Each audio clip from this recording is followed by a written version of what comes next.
guess the one reason that I wanted to breastfeed if I could was just for those small things that breast milk can do that formula can't, which is that your mammary glands change the composition of the breast milk depending on need.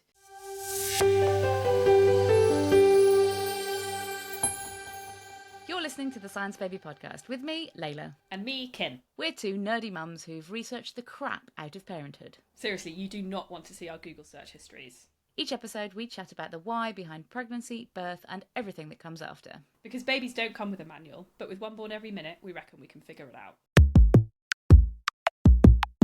Hello! Hi! How are you? Yeah, good. How's your week been? Yeah, week's been good. Stella's been a fussy little nonsense in her waking hours. I think she's going through a thing. I think she's learning something new. Her brain's learning something new. She's 5 months. Is she in that kind of impossible to please fussiness?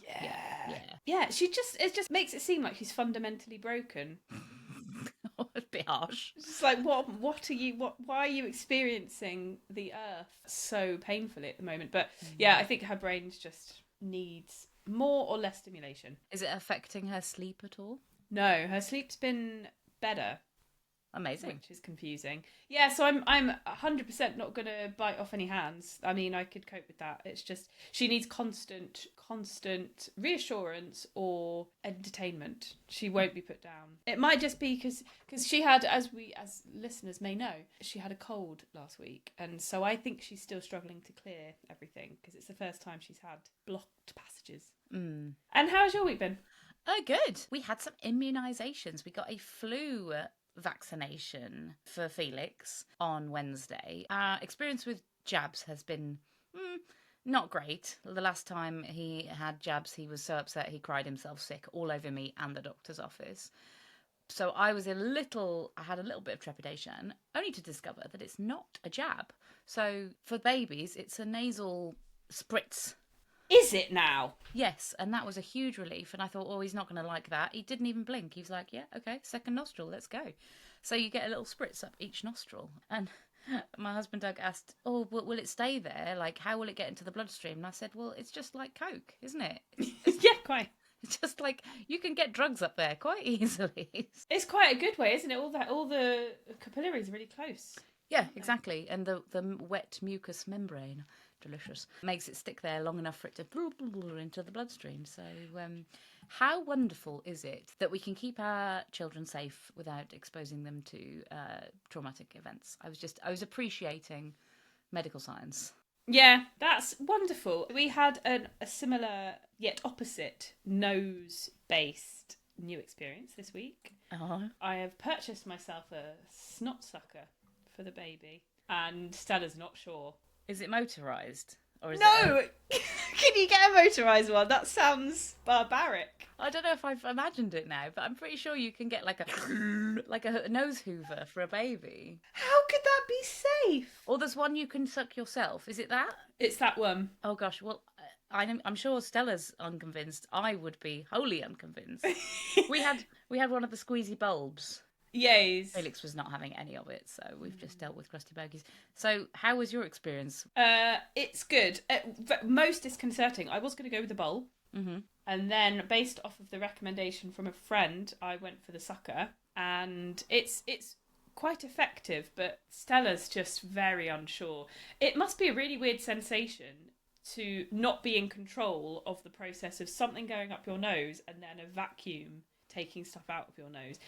Like she does this weird thing where I start sucking and then she just goes because she's like, what is happening inside my cavities? She's really quite understandably not sold, but she can breathe afterwards, so it's that's excellent. Those snot suckers, I don't know about you, but I can't get away from the idea that you're about to literally suck and swallow her snot. But you're not, are you? Because no. Basically, you've got two separate bits. The first bit, which is the snot reservoir, has a big filter in the way. So it allows air through but protects you from the worst of it. I haven't done a fully analogue suck and swallow. I'm not sure I can bring myself to. I'm not sure that's a normal thing to do. No, I don't know. I'm led to believe that it's a thing that all parents have to do, but I don't know if that's just fake news. When there are other options, I feel like I would leap towards those before I go for a full suck and swallow. Again, thank goodness we live in an age of technology where we have tools that allow us to do that. So it sounds like the snot sucker is the same technology that biologists use to collect small insects.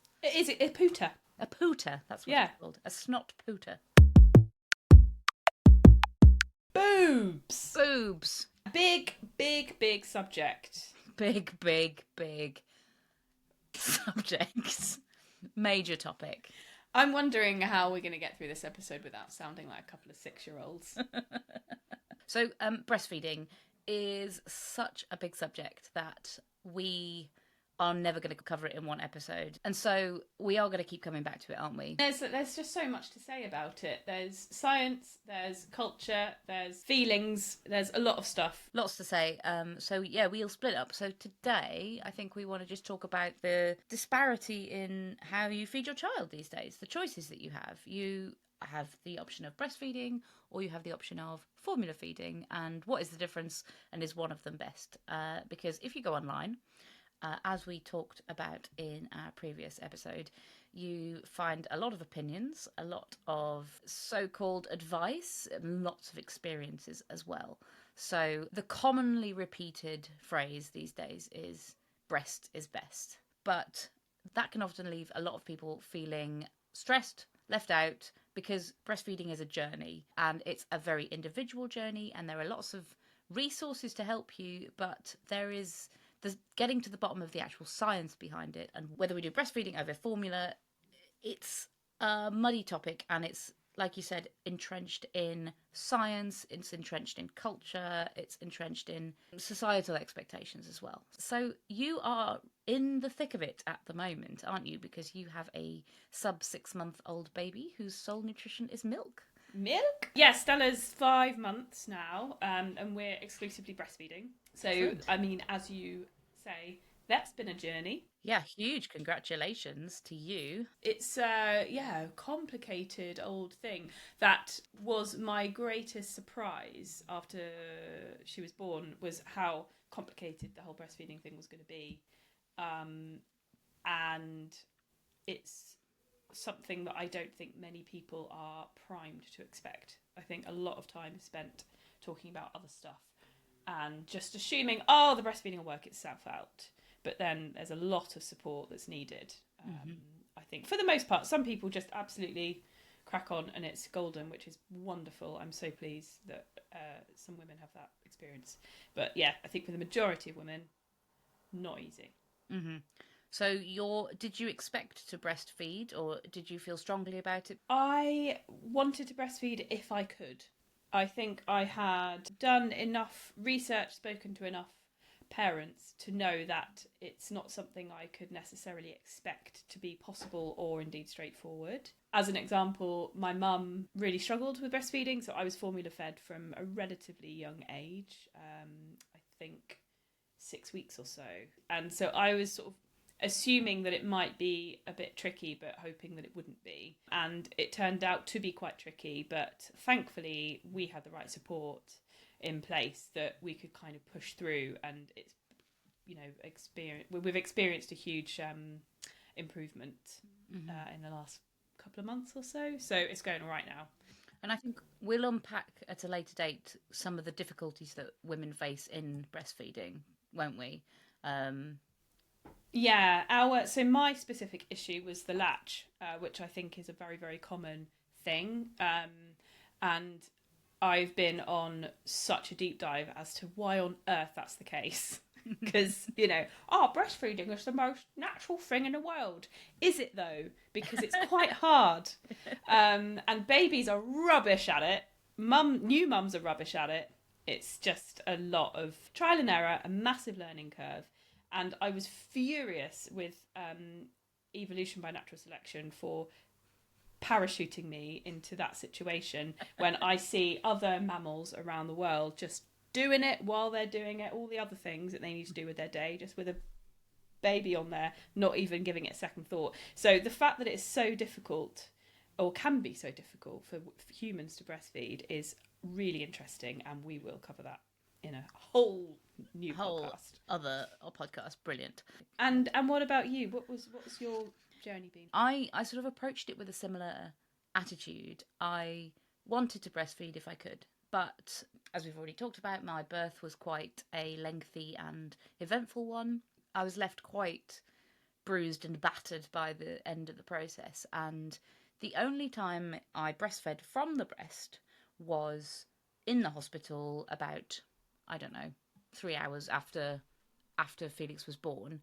It was not easy. It was not straightforward. Anatomically, it was quite difficult. But I didn't feel like I had a great deal of support at the beginning. I think the other medical issues surrounding Felix's birth were more pressing, and so I was kind of, whether it came from me or from the support structure that was around me, I felt like I had to put a bit of a brave face and just kind of solve the feeding situation myself. And maybe I was too quick, and like I'm already hearing myself trying to justify the choices that I made. But we went to bottle feeding almost immediately. I was expressing. I had started expressing colostrum before Felix was born. I was quite excited about that, about building up a supply and having that in store and using that to stimulate my milk supply. And I'm still really glad I did that. And we expressed, and Felix was exclusively breast milk fed for 2 months. And we had hand express and we pumped. I had a little pump whose sound will echo through my dreams and nightmares for the rest of my life. Oh God, no. No, don't. Doug got very adept at what he called field stripping the breast pump, because to clean it, you have to take it all apart and clean all the individual parts, and you've got like flanges and valves and things like that. And to give it like between every pump, we would give it a full clean and sterilize. And there were just bits of silicone populating our house, and then you've got the bottles as well. It became like a military operation. And I suppose having gone all in with that, or having to invest so much time and effort into doing it that way, trying again on the breast became yet another challenge that I personally didn't have the mental strength to tackle. I still have very, very mixed feelings about it. Right now, I've got a very happy, healthy little boy, and I am a happy, healthy mother. There are no issues with any of our developments, but there is that corner of my mind that says, but it's natural. You should have been able to do it. Every mammal has done it through all of history. And yes, I do believe the support is there, but maybe I gave up too quickly. And I think it's such a difficult psychological thing, isn't it? I definitely could have persevered, but at the expense of what? I made that choice early on, and it kind of defined our full feeding journey. He loved the bottle. He ate really well. I expressed for 2 months until I found it very draining on my energies, because making milk really takes it out of you as a mother. So we transitioned to formula over that period, and he was on full formula by about 4 months. So yeah, really different feeding journey. Did not enjoy the stress of trying to breastfeed, but have created a healthy little boy regardless. Absolutely. I exclusively pumped for a while we were trying to sort out latch issues. And sometimes it was necessary to completely avoid breastfeeding to allow my body to heal. And I have so much respect for people who exclusively pump, because it is unrelenting and is, in my opinion, so much harder to exclusively pump than either of the alternatives, either formula, bottle feeding or breastfeeding. So I wholeheartedly stand in solidarity with you. The noise of the pump, again, is something that, you never forget. And to me, it was the scheduling which utterly broke me, because it's every 3 hours I mean, conservatively. And that 3-hour period includes the pump, the cleaning, the eating, the shower. It includes everything. It's not as if you get 3 hours off and then you have to go and do the pump. It's like once you finish the cycle, you have to go again. And I think you persevered for longer than I would have done.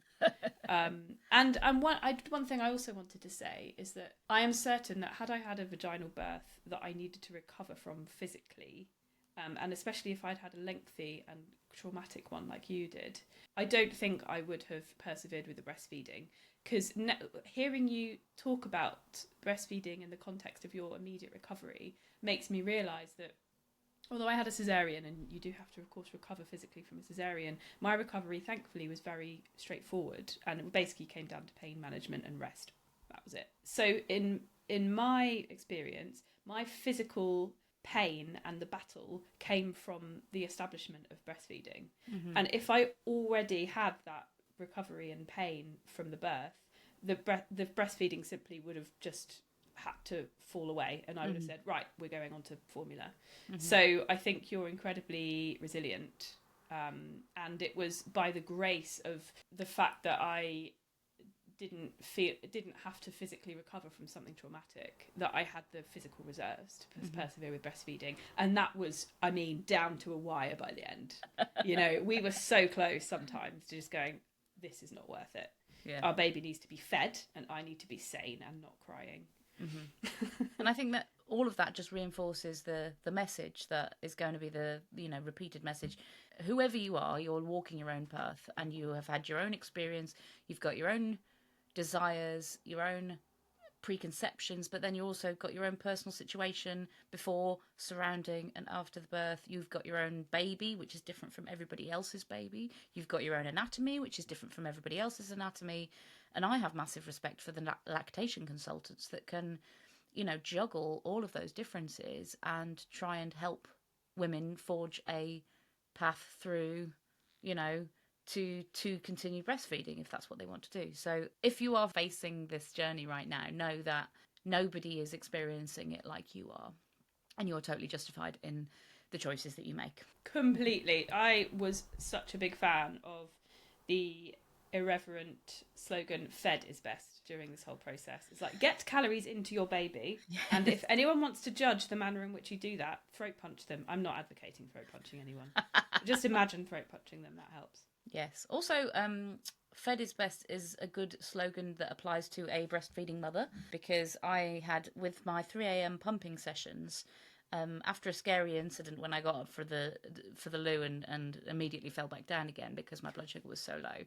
Whilst I was pumping, in my bedside cabinet, I had a open bag of chocolate-covered raisins at all times. That's awesome. That was my hospital post-birth snack, chocolate-covered raisins. Oh, delicious. Cannot recommend them enough.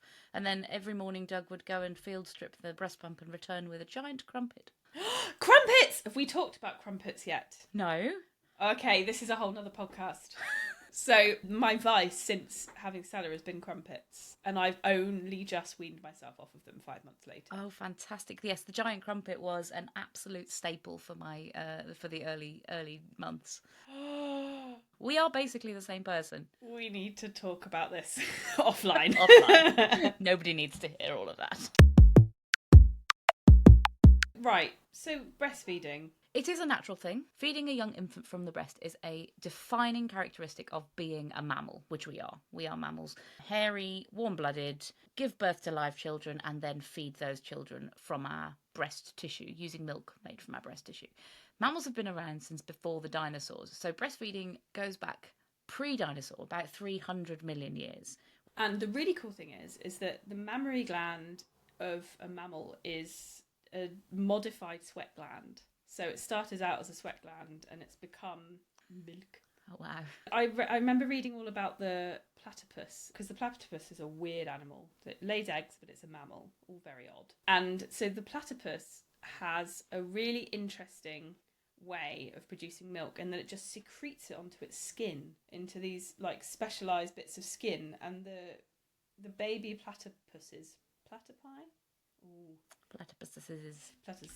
They just go and they suck it up which is mental, isn't it? So so they have a very different way of lactating, which just shows that they are modified sweat glands, because they basically just secrete milk onto the surface of their skin. I read another thing that it had evolved initially as a way to lubricate eggs. Back when the early mammals were transitioning to live births, before that time, there was a sort of group of egg-laying mammals, and they would produce this nutritional compound that they kind of lubricated eggs with. But since we have become humans, if you look at a human, they are very different in appearance to a lot of other mammals. One of the characteristics of human and females is that we have permanent breasts. Other mammals, their breast tissue will swell, will grow and diminish when they're feeding babies versus when they aren't. So if you see like a fox in the springtime when she's just had her babies, she was going to have really prominent nipples. Dogs,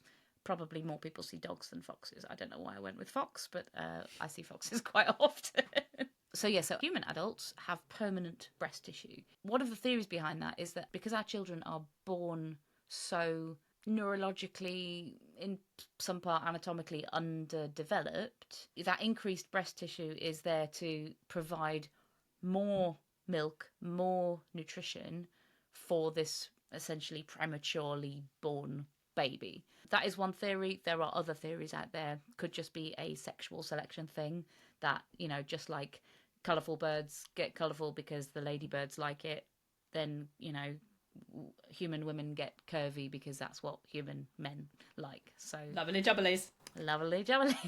We're serious professionals. Serious professionals, yes. But basically, for whatever the reason, humans, however long there have been humans on the planet, they have been breastfeeding. But that's not to say that it was always easy. So women have faced lactation problems, latch problems, you know, physical problems throughout cultures and history, and there have been solutions to that. And traditionally, up until quite recently, the solution to that would be having that village of people surrounding you where there are other women who are childbearing, and the concept of a wet nurse. The same sort of thing happened even as far back as kind of Stone Age, Bronze Age. You would have women who are able to lactate or do have good milk supply are able to share their milk with the infants of women who might not have a very good milk supply, or who, for whatever reason, aren't able to feed their child.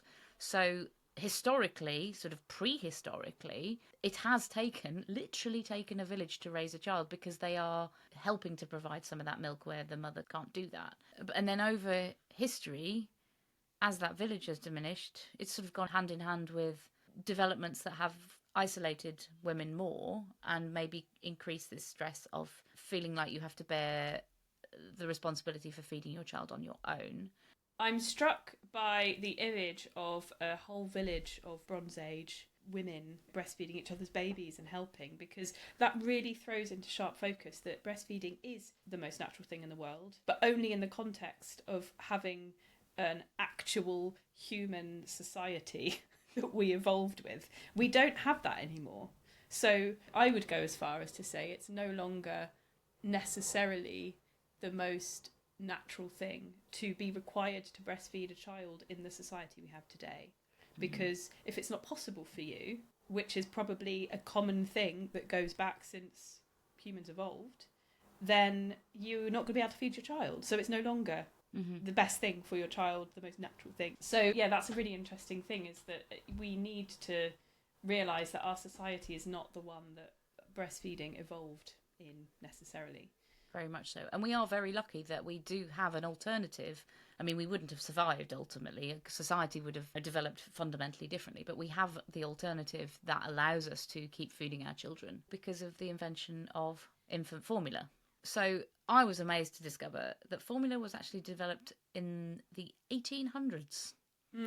We know we're talking about something that a scientist, a food engineer, if you like, has gone and put together different compounds to create something that closely mimics human breast milk. And that has improved over the years. But once that became an option, that opened up a lot of possibilities for mothers, specifically in the 1950s, post-war, when women were encouraged to go back into the workforce. The formula was touted as a way of giving them independence from their child. They didn't have to be there on a schedule or responsively to the child, they could make up a bottle, could carry on doing what they were doing without worrying about needing to breastfeed. And so formula really did free women to go and join this capitalist society that has since ruined our lives. Freedom from the shackles of the selfish infants. And it was seen as the modern way of doing things. Like, there was a push throughout that period. It was seen as the modern scientific way of feeding your child, and it was better than breastfeeding because they have created this better compound, this better formula that could feed your child. I was completely formula fed. So my mum never even attempted to breastfeed me because she went along with the trend that it was the done thing. Oh, wow. But interestingly, my cousins were breastfed, and I know that my aunt had a lot of problems with her breastfeeding journey because she wanted to breastfeed because the pendulum was beginning to shift back towards breast that little bit later on when my cousins were born. There was a better scientific understanding of what was in breast milk and the benefits of breast milk. But in that interim period, a lot of mothers were left without the support, the kind of support that we enjoy now, because there had been this, this is the modern way to do it. But if you're going to go back to breastfeeding, well, there's now no village. Nobody is acknowledging the difficulties of breastfeeding. So the world we're in now is definitely favouring breastfeeding. But we do have the formula as an alternative for people on their individual feeding journeys. What I found is that formula has changed so much over what's it been, like 150 years since it was invented. To start with, it was like just cow's milk mixed with some flours, essentially to kind of boost the carbohydrate levels. But the formulas that we have now are already so much better than the formulas that I was raised on, because as they've studied breast milk, the food engineers, the formula engineers, have been able to pick and choose the different kind of nutritional components that go into formula. So now the formulas that you buy off the shelf, in terms of both micronutrients and macronutrients, are almost exactly the same as breast milk. You've got a whole range of vitamins and minerals, all the sorts of stuff that you're going to be getting through natural breast milk, but in a kind of standardized way. So in a way, if you're a mum whose personal vitamin and mineral intake isn't that great, a formula can offer a more consistent micronutrient profile. So all formulas are under EU regulation to make sure that they have the same macro and micronutrient profile. So essentially, in terms of first infant formula, that's the formula that you'll buy for kids under a year old, it's all identical. So you can choose the expensive one, you can choose the cheap one. We personally like the cheap one from Aldi. And it will be exactly the same formulation, because it has to be, because it's unethical for there to be market competition. In fact, I believe it's actually illegal for companies to market their first infant formula. So if you notice, any adverts that you see for formula will be for follow-on milks, because they are essentially the same. So there is no market competition, which is a good thing, obviously, if you want your baby to get exactly what they need. Formula is a modern miracle, ultimately. It's literally life-saving when it's required. Having said that, there is still no replacement for the milk that has evolved for 300 million years alongside our mammal bodies to provide for our newborn children. Yeah, so breast milk's amazing. So the thing that I was struck by is that although all mammals synthesize it, the composition of breast milk changes species to species, which I found really interesting. Mm-hmm. So in humans, it's like 88% water, and then the next biggest component is sugars, is lactose, which is like the main carbohydrate in human milk. And I was really interested to learn that lactose content is one of the things that varies the least in breast milk. So it's almost like one of the, I guess, to anthropomorphize your boobs, it's one of the big priorities that it's not allowed to vary a huge amount, which is super interesting. And then you have your fats and the protein as well, and various sprinklings of magic, like your immune factors and your vitamins and all the other kind of lovely bits and bobs. But the really interesting thing is the high amount of sugars that you get in human milk, and that's actually quite distinctively different from other species. So for example, in comparison to cow's milk, human milk has more lactose in it, and actually seems to have a more diverse and more complex profile of other sugars in it as well. And scientists seem to think that that's because we as humans are born so neurologically premature that our brains have this rapid explosion of development in the first year, in the first few months especially. So that requires really high sugar because it's a rapid development. So all this sugar's fueling that process. And it seems to be only later on that the kind of the fats and the proteins become a bit more important. But yeah, so in the beginning especially, you've got loads of sugar, and I've actually tasted my own breast milk and can confirm it basically tastes like vanilla. It's quite delicious. Have you tasted yours? I did taste mine, yeah. It was surprisingly sweet. Because you think, yeah, I mean, you associate milk with protein content, don't you? Protein and fat content. But essentially, breast milk is predominantly sugar. Yeah, you do assume that it's just fat with water, right? Which is like obviously very important for growth and for energy. But yeah, it seems to be sugar that is the most important component to begin with. And that's interesting. There's a tie-in with your baby's senses as well. So they've tested newborn senses and they found them to be very, very sensitive to the smell and the taste of sweet things. So sweet flavours. So they're drawn to them, and that's part of the co-evolution, if you like, of mother and baby. That mother is making this very sweet thing that smells sweet to a baby, and their senses are actually much more refined at detecting those sweet scents and tastes than an adult's.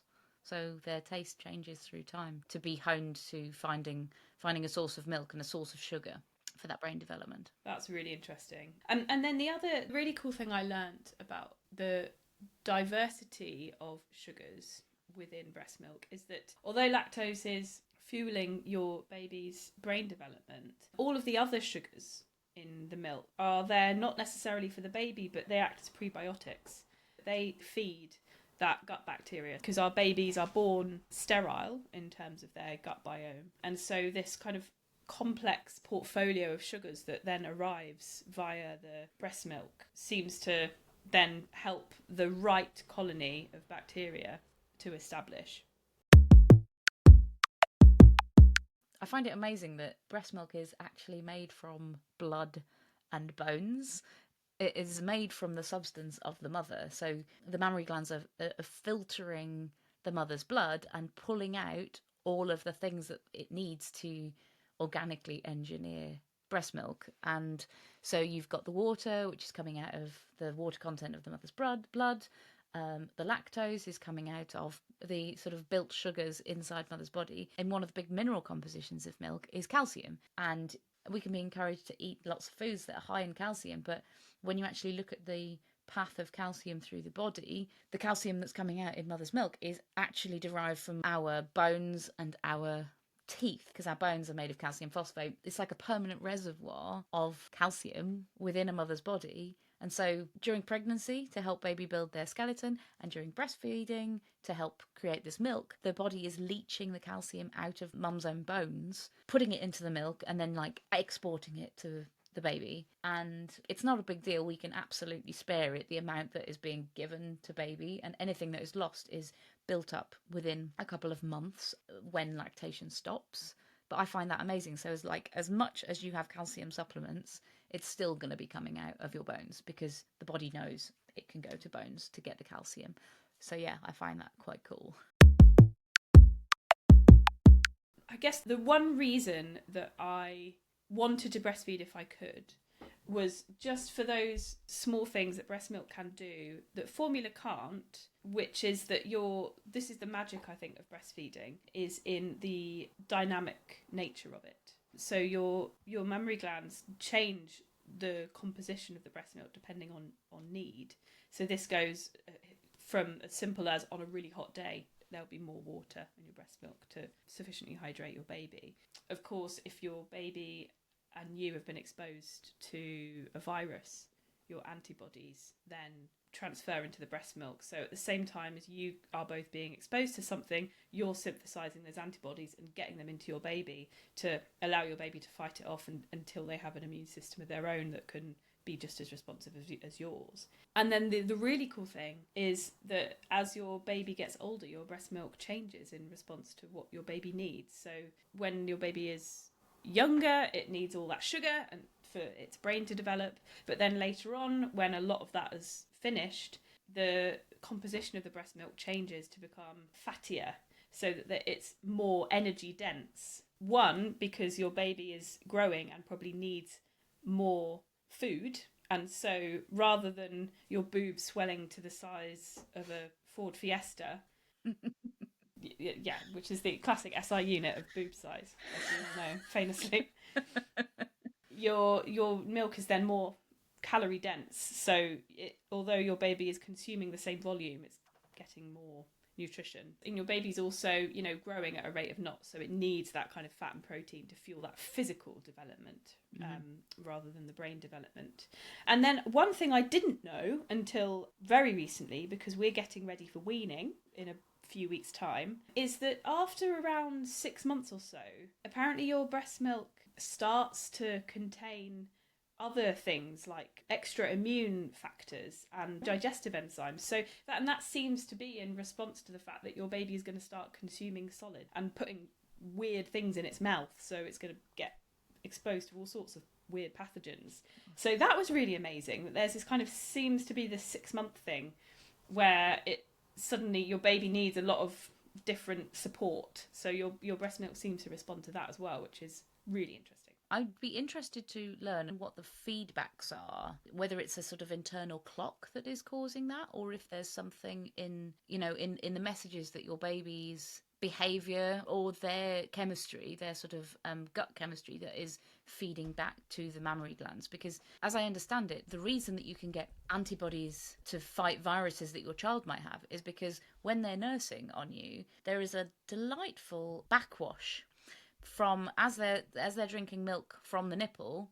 Some of that milk goes back into the nipple, mixed in with their saliva, and if that saliva contains pathogens, viruses, bacteria, then that is essentially giving the mother a kind of micro exposure to whatever your baby's got, allowing the mother to produce more antibodies to fight it, and then those antibodies make their way into the milk itself. So in that sense, there is a physical connection, a chemical connection between what's going on in baby's body and whatever is going on in mum's body through backwash, which is absolutely delightful. But I wonder if it's something like that, or whether there is a built-in clock. Do you know anything about how the milk changes on a day-night cycle? Yeah, so there is some evidence to show that your milk has a circadian rhythm as it's derived from your blood. There is circulating melatonin as you're getting ready to sleep and cortisol as you're waking up. So they're your normal day-night hormones, and they get into your milk. And so a lot of advice, if you're pumping, is that you should give them milk that is pumped at the same time of day as when you give it to them, because that will have an appropriate amount of